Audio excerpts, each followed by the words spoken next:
I thought today I would give the last in the series about the 10 Commandments. So we're at the 10th one today.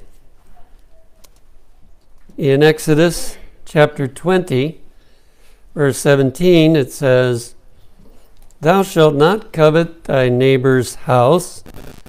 Thou shalt not covet thy neighbor's wife, nor his manservant, nor his maidservant, nor his ox, nor his ass, nor anything that is thy neighbor's."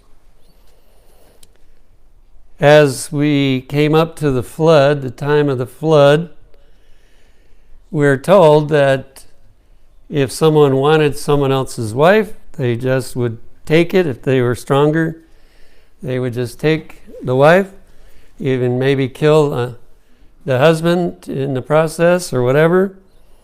And it was just so bad. Now we seem to be approaching that kind of situation again. But God has laid down some very clear guidelines about not coveting what belongs to someone else. In 1 Timothy 6, verses 9 and 10, Paul writes, "But they that will be rich fall into temptation and a snare." Now it doesn't say that they got rich, but it says if they want to be rich. "But they that will be rich fall into temptation and a snare, and into many foolish and hurtful lusts, which drown men in destruction and perdition.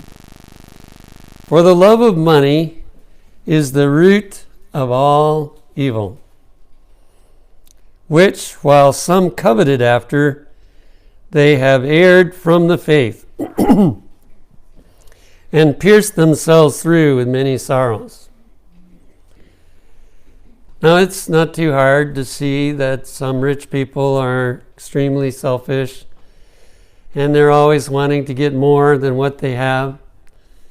But it's also a problem for poor people, many of them. I remember at Wildwood there was a period of time when we had a food bank there. And in the food bank situation, you got food very, very cheap, and yet it was limited as to how much you had, how much you could get. And my wife was running it, and so she did the best she could to get as much as possible, but still she had to put a limit on some things. And what we noticed was that it was a fight to get people just to take what they were supposed to take. They wanted to take more than what was their share. And people would line up ahead of time. And then, of course, it was quite a while before, so they didn't want to stay there all the time. So they set down a box and they said, "That's my spot." And they went off to do what they wanted to do and came back, expecting to still have their place. And so we got a good view that it's not just rich people that have a struggle. That we want more than what we can get, and we do all kinds of things to get it. We may even steal from our neighbor. But God condemns all of those activities. He basically says, you don't have to do that. I'll take good care of you. In Matthew 6, 19 through 21, Jesus said to us, "Lay not up for yourselves treasures upon earth." In other words, don't get so wrapped up in what you have on earth and trying to get more. One time I was visiting my son-in-law, and he gave me his philosophy on life. He said, "The one that has the most toys when they die has had the best life." I thought, wow, poor guy. And not only was that a poor philosophy, but he's been in debt all of his life. He never has gotten out of debt because he keeps wanting more toys, and so he goes in debt for it. Lay not up for yourselves treasures upon earth, where moth and rust doth corrupt, and where thieves break through and steal, but lay up for yourselves treasures in heaven. For where your treasure is, there will your heart be also. So there is a great benefit to us to put as much up in heaven as we can put. How do we put it there? By helping God's children here on the earth to know the gospel, to have the help they need in different ways, to the point where they want to go to heaven. They want to be in heaven. And that's how we lay up our treasure in heaven. And he ends that chapter, or close to the end, in Matthew 6:33, because there are certain things we have to live. We have to have food. We have to have shelter and clothing. But he gives this instruction: but seek ye first the kingdom of God and his righteousness, and all these things shall be added unto you. So he basically promises to the Christian that he will take care of our needs. Now, we have experienced that as a family. For 8 years, we were doing pioneer work. And there was very little money. The institution was able to provide a house for us to live in, and they provided the utilities, so we didn't have to worry about that. But they gave us way too little for food and way too little for our personal needs. And over an 8-year period, we didn't always have what we would have liked to have had, but we always had food to eat and we always had clothes to wear. And so at the end of those 8 years, we could testify, yes, God does provide all these things when you are working for him. When you're putting your life into something for God, he will see to it that you have what you need. Well, this particular commandment is the most basic of all, really. And in Patriarchs and Prophets 3:09, it says, the 10th commandment strikes at the very root of all sins, prohibiting the selfish desire from which springs the sinful act. So it's like the 10th commandment is saying, don't be selfish. Now, I'm sure if you're honest with yourself, you realize you still are selfish. And sometimes it shows itself. But you don't need to get a hopeless feeling about this commandment just because you can see that you are still selfish. Because every commandment is a promise. What God is saying to us, I can remove all your selfishness.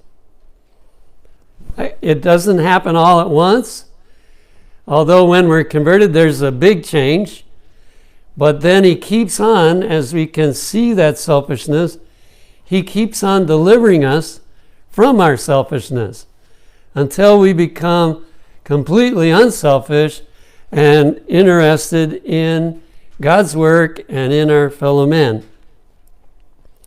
He who in obedience to God's law refrains from indulging even a sinful desire for that which belongs to another will not be guilty of an act of wrong toward his fellow creatures.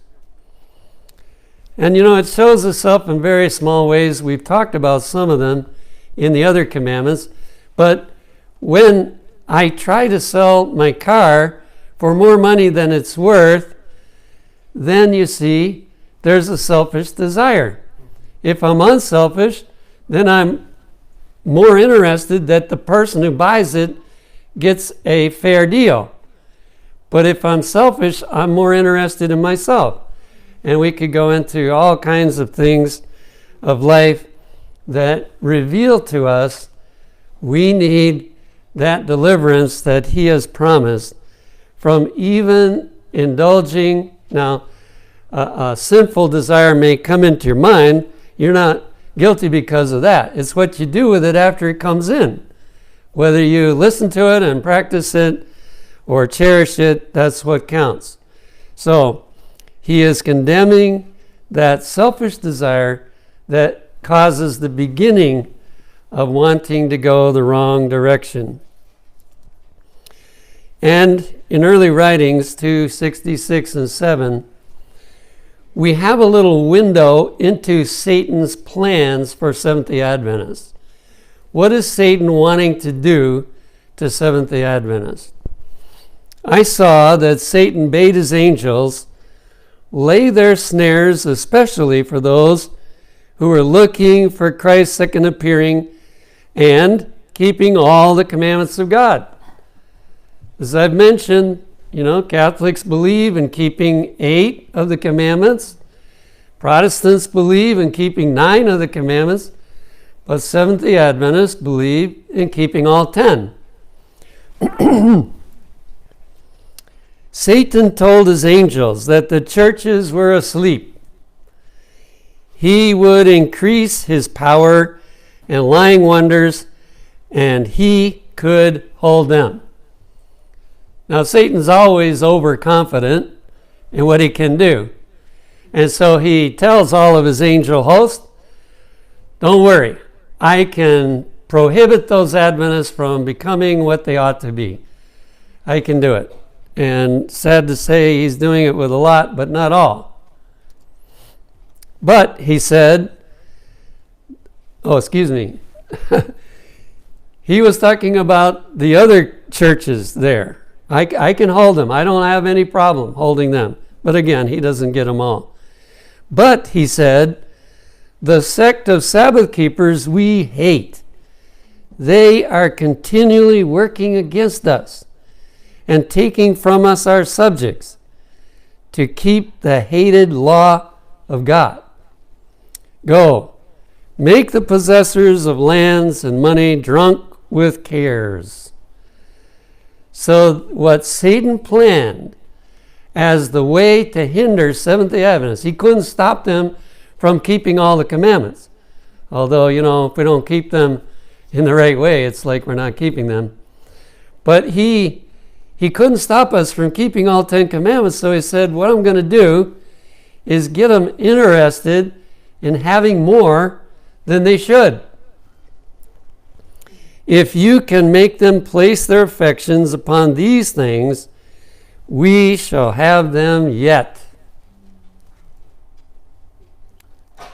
They may profess what they please, only make them care more for money than for the success of Christ's kingdom or the spread of the truths we hate. He is wanting then to increase the selfish desires by any method he can to the point where we are craving money, craving to have the things that this world has to offer. And I was very interested when I started out on my own. Now, I grew up with poor parents. They could just barely put food on the table. We inherited a farm from my grandparents, so we had a place to live. It was in Massachusetts, though, and there was no insulation in the house, so you were pretty cold unless you got right next to the fire. And I had so many covers on the bed that it was extremely heavy in order to stay warm. And when I woke up in the morning, there was frost on the inside of the windows of the bedroom. So, we grew up very poor, but when I got my own job and so on, I was able to get good pay, and I began to be interested in the possessions of this world. I had a lot of new things in my apartment. I bought a new car, and I was planning to buy a boat and continue to increase in that direction. Why? Probably because most of the other Adventists around me, that's what they were doing. And so I got wrapped up in the same thing. But praise the Lord, He called us to Wildwood. And that totally changed everything in our life. People told us when we came there, they said, you won't be able to stay unless you have a separate source of income. You won't be able to make it. So we thought, well, maybe we won't be able to stay here very long. But this year will be 50 years that we've been there. And we never had to leave because of money. So it proved that the Lord could take care of us. But you know, some of that period of time, people made fun of the car I drove. Because when we arrived at Wildwood, we had a brand new car. But after a while, that car wore out, and I had to get another one. Well, it didn't have a lot of money, so I had to get a very used one. And had to fix my own cars, which that in itself was a blessing. I learned a lot of mechanics that I wouldn't have learned otherwise. And yet, you know, at times I was embarrassed, especially when I started going to pastors' meetings over in Cutting Springs and saw the cars that the other pastors had, and here I arrived in this junker, you know. And so I was kind of embarrassed at times, but all of that was a blessing, and the Lord always helped. If it broke down, He always helped me to get it fixed and get back home, and so He did take care of us. So I understand, you know, the kind of circumstances that might make somebody hunger for more money.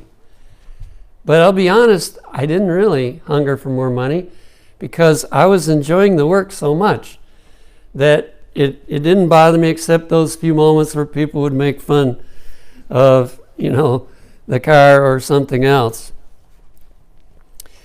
Here's more of what Satan planned. Present the world before them in the most attractive light, that they may love and idolize it. We must keep in our ranks all the means of which we can gain control. So he said, get them to invest and put it into something where it's tied up and they can't use it in God's work. Do everything you can. Now, of course, we need a savings, and we have to realize that someday we won't be able to work anymore. And so there are things we have to plan for, although when we really get down to the end, we may have to think different, because we just might lose everything that we planned for our retirement. So, you know, God has to tell us what to do on that. But Satan is busy trying to get us to keep too much of it tied up. The more means the followers of Christ devote to His service, the more will they injure our kingdom by getting our subjects. So Satan has a vested interest here to try to stop God's people from being able to advance God's cause. And what is the cause? Coveting. Coveting more than what God sees is best for us to have. And we might not go and steal it from somebody directly, or some of the methods that are used by people of the world, but nonetheless, we may want to grab more than what we should. Present every plausible excuse to those who have means, lest they hand it out. Control the money matters if you can, and drive their ministers to want and distress. Now, in our church, the conference pays the pastors, generally speaking. For years, I wasn't paid by the conference. And it's not a conference salary now, but they give a stipend. So we were able to do more for God's work because their stipend is bigger than Wildwood's. But that's only been the last few years. So Satan is especially interested in the ministers to try to damage them. And praise the Lord, our church has set up a system where, if they compare their salary with somebody that's running a health, like a hospital, they're like getting nothing compared to that. And they do have struggles still. And Satan loves to see that. What's happening now, though, more than cutting down a pastor's salary is that they don't hire as many pastors. And many conferences have just hired less pastors. So here's people that have a burden as a pastor, and they can't be a pastor unless they take care of the pay themselves and do it. That's another way that Satan is causing this to happen. This will weaken their courage and zeal, battle every inch of ground, make covetousness and love of earthly treasures the ruling traits of their character. When any shall attempt to give, put within them a grudging disposition, that it may be sparingly. It says if you can't stop them from giving, get them to give as little as they can, because covetousness is allowed to grow and develop in their life. Satan has been so successful that in 3 Testimonies 5:47 it says, covetousness is one of the most common and popular sins of the last days, and has a paralyzing influence upon the soul. Now we're pretty aware that pride is a very prevalent sin, and it often doesn't get rebuked. But here's another one that's in the same category, covetousness. And, as Christians, we can have all kinds of ways of covering up the covetousness that we have, and other people are the same, so they don't think anything about it. But when somebody shows a lack of covetousness, it really irritates a lot of people. And I've seen that irritation about being at Wildwood and what other people think about you being there and working for so little. Actually, it's not as bad as some people today because they get benefits besides some stipend. But it can look really bad when you don't understand the whole system, and it is much less than what a lot of people get. So when a person says, it's okay, I want to work for God, and I'm happy to work for that, and other people look at that, and they say, wow, you guys are crazy, and they start blaming Wildwood. It's not even right for Wildwood to do that. In Adventist Home, page 370 and 371, He, that is God, has ordained that giving should become a habit, that it may counteract the dangerous and deceitful sin of covetousness. So, as all kinds of calls come sometimes, I haven't heard complaints in this church, praise the Lord, but sometimes you hear complaints. Oh, they make so many calls for money. And they wish that so many calls weren't made. They don't realize this truth, that when there are lots of calls for money, it gives us many opportunities to conquer covetousness. And God never asks us to give more than we can give, or more than we should give. He doesn't ask that. But if we're able to give, then it is starving out that covetousness that is so easy to spring into action in our in our hearts. He has ordained that giving should become a habit, that it may counteract the dangerous and deceitful sin of covetousness. Continual giving starves covetousness to death. Systematic benevolence is designed in the order of God to tear away treasures from the covetous as fast as they are gained, and to consecrate them to the Lord, to whom they belong. So there might be some treasures you never get because God says, I want you to give that instead of buying that treasure. And guess what? You can get so many treasures that it takes you hours to dust it and grease it and take care of it in some way. And so it not only ties up your money, but it ties up your time where you can't work for souls. So God is saying, for many of our treasures, you don't need that. You can get by without that, and just go ahead and put it in God's work in some way. Now, this systematic benevolence doesn't mean the system we have today. If you read about it in the Bible, it was before the system was established that we have now. And someday I'll give a message on tithing and offering, but I'll just say this, that translating systematic benevolence into our method today, that number one, we should always be faithful with our tithe, 10% of our income, and offering on a percentage basis, not, well, here's a call for money and so I'll put in some money. But to set aside a percentage of what you're going to give for offerings. And I always recommend that people seek to increase it as their faith grows. That's what we've done. Increase it as your faith grows.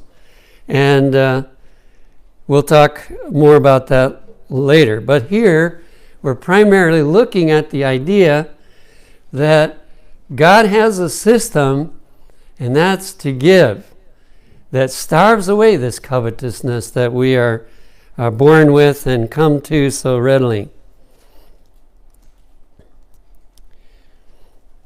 In Desire of Ages 668, it tells us another thing that God promises to do for us when we get interested in the advancement of His work. All true obedience comes from the heart.